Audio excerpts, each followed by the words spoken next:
क्या होती है 1 माइनस 1/r की पावर गामा माइनस 1। तो यहाँ पे हमको क्या क्या चीज़ें दे रखी है वो देखते हैं।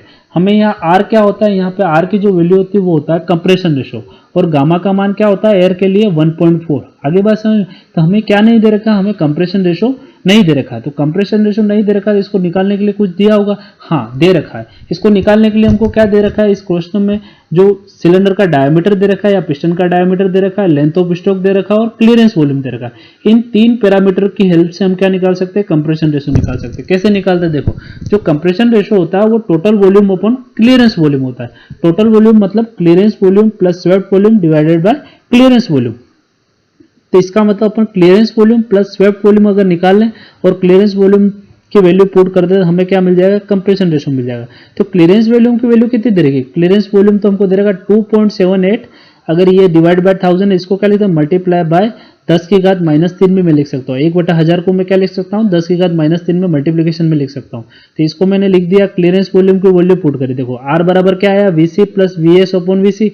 तो वीसी क्लियरेंस वॉल्यूम कितना दे रहेगा, 2.7 इंटू 10⁻³ प्लस बीच में ये क्या है, स्वेप्ट वॉल्यूम। स्वेप्ट वॉल्यूम क्या होता है आपका, एरिया इंटू लंबाई। तो एरिया क्या हो जाएगा, π/4d² इंटू लंबाई। ये आ गया आपका swept volume divide by clearance volume. तो 2.7 इंटू 10 की घात -3 यहाँ भी पुट कर दिया। आगे बात समझे, तो इसको एज इट इज ऐसे ही रहने दिया, प्लस ये π/4 ये क्या आपका इंजन का डायमीटर कितना दे रखा है, 0.25 मीटर में, और लेंथ ऑफ स्ट्रोक ये कितनी दे रखी है आपको, 0.35। तो डी और एल की जगह ये वैल्यू पुट कर दी, बाकी एज इट इज अपन ने वैसे के वैसे रखा। जब इस पूरी इक्वेशन को हम कैलकुलेटर की हेल्प से सोल्व करते हैं तो मेरे जो कंप्रेशन रेशो आर का मान आता है 7.2। आगे बात समझ में, इस तरीके से हमको क्या किया, इस क्वेश्चन में कंप्रेशन रेशो निकालने के लिए डायमीटर और लेंथ दे दिया, साथ ही साथ क्लियरेंस वॉल्यूम वाला भी हमको दे रखा है। तो इन 3 पैरामीटर की हेल्प से हमने क्या निकाल दिया, कंप्रेशन रेशो। यदि कंप्रेशन रेशो निकल गया है तो अब हम एयर स्टैंडर्ड एफिशिएंसी आसानी से निकाल सकते हैं। तो एयर स्टैंडर्ड एफिशिएंसी क्या हो जाएगी, 1 - 1 अपॉन आर की पावर गामा -1। तो यहाँ जो कंप्रेशन रेशो आर है उसकी वैल्यू कितनी दे रखी है, 7.2। इसकी वैल्यू पुट करी, 1 - 1 अपॉन 7.2 की पावर 1.4। गामा का मान कितना होता है एयर के लिए, 1.4। तो 1.4 - 1। जब इस इक्वेशन को हम सोल्व करते हैं तो मेरी जो एयर स्टैंडर्ड एफिशिएंसी आती है वो 54.54% आती है। आगे बात समझ में, दूसरी चीज जो निकालनी है वो है सूचित तापीय दक्षता। तो इंडिकेटेड थर्मल एफिशिएंसी हम कैसे निकालते हैं, IP upon m.f into CV। यहाँ m.f भी पता हमको, CV भी पता है, बट इंडिकेटेड पावर की वैल्यू हमें नहीं पता है। तो इंडिकेटेड पावर कैसे निकालते हैं, तो इंडिकेटेड पावर हम कैसे निकालते हैं, PMI into A into L into K divide by 60। अब ये जो इंजन है वो क्या है, द्विस्ट्रोक है, 2 स्ट्रोक इंजन है। तो यहाँ K की वैल्यू क्या हो जाएगी, N हो जाएगी। इस वजह से इंडिकेटेड पावर का फॉर्मूला क्या होगा, PMI into A into L into N divide by 60। तो यहाँ पे PMI मीन इफेक्टिव प्रेशर का जो वैल्यू है वो कितनी दे रखी है, प्रश्न में दे रखी है, ये 5.5 बार। तो इसको न्यूटन पर मीटर स्क्वायर में बदला क्या गया, 5.5 इंटू 10 की घात 5 न्यूटन पर मीटर स्क्वायर। इसकी वैल्यू यहाँ पुट कर दी। एरिया, जो पिस्टन का एरिया है वो क्या होता है, π/4d²। तो π/4 तो अपनी जगह है, और d जो पिस्टन का या सिलेंडर का जो डायमीटर वो कितना दे रखा अपन को, 0.25। तो इसका स्क्वायर कर दिया तो एरिया निकल गया। लेंथ ऑफ स्ट्रोक आपको 350 mm या 0.35 मीटर हमको दे रखी है, तो ये पुट कर दी। आरपीएम का मान 135 रखा, डिवाइड बाई 60 किया। तो इस हिसाब से आपके इंडिकेटेड पावर निकल गई। अब इस इंडिकेटेड पावर की वैल्यू क्या रखी हमने, इस इंडिकेटेड पावर की वैल्यू हमने इस इक्वेशन में पुट करी।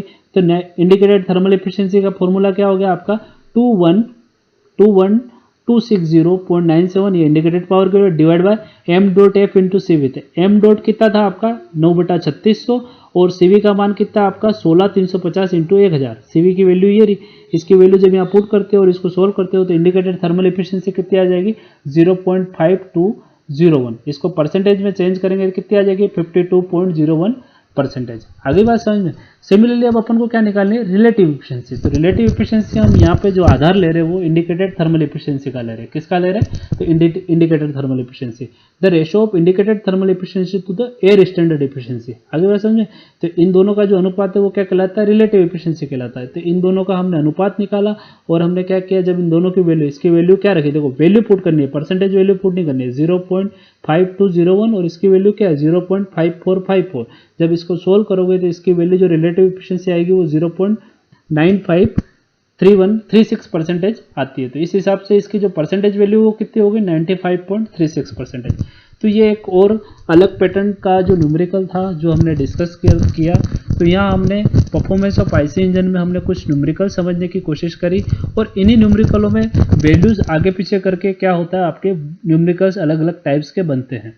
आशा करता हूँ आप परफॉर्मेंस ऑफ आईसी इंजन और इस पर बेस्ड न्यूमेरिकल अच्छे से समझ पाए होंगे। धन्यवाद। जय हिंद, जय भारत।